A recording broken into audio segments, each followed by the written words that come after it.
Schedule ড্রপিংয়ের ছিল, ওইটা 12:30 ছিল সর্বশেষ লাগবে। 12:20 আমাদের এখানে একটা শিডিউল ড্রপিং হয়।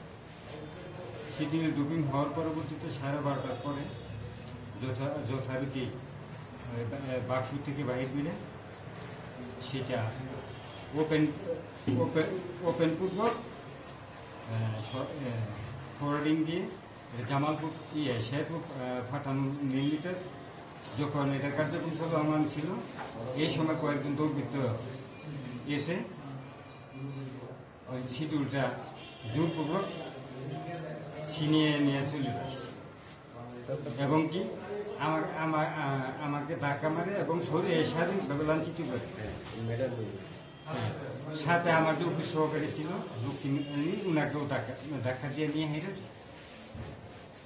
চিন্তাই করে নিয়ে চলে যায়।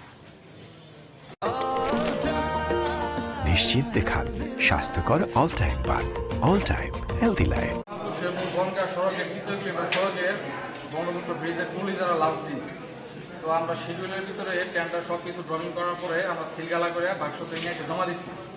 জমা দেওয়ার পরে এই যে দায়িত্বরত কর্মকর্তা আছে উনি শিডিউলটা বের করে এই পাশে নিয়ে যেতে সময় মানে আমাদের কাছে ভিডিও আছে আর কি, নিয়ে গেছে। তো নিয়ে যাওয়ার পরে আপনার পাশ থেকে 7 জন পোলাবান আসছে। আসার পরে এখান থেকে আমি 2-3 জন চিনি, আপনার চিনি না, এরা আসার সাথে শিডিউল চিন্তাই করে নিয়ে গেছে। নাম কি এদের? আপনার একটা হচ্ছে বাসির ছেলে জামাল, আর হইতেছে আপনার রমজান কসার সুজিত, আর একটা হচ্ছে সুরজের ছেলে আন্তাজ। এই 3 জনের চিনি, আটগুলো আমরা চিনি।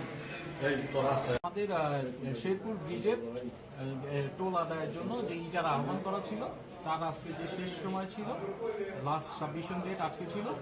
আর লাস্ট সাবমিশন ডেটে সময়ে একটি ইজারা এখানে জমা পড়েছিল।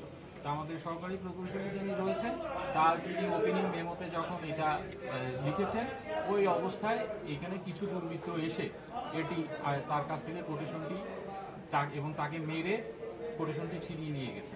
আমরা ডিপার্টমেন্টের পক্ষ থেকে আমরা এখনই যাব, আমরা এটা মামলা রুজু করব এবং এই দুর্বৃত্তদের বিরুদ্ধে আমরা ব্যবস্থা গ্রহণ করব।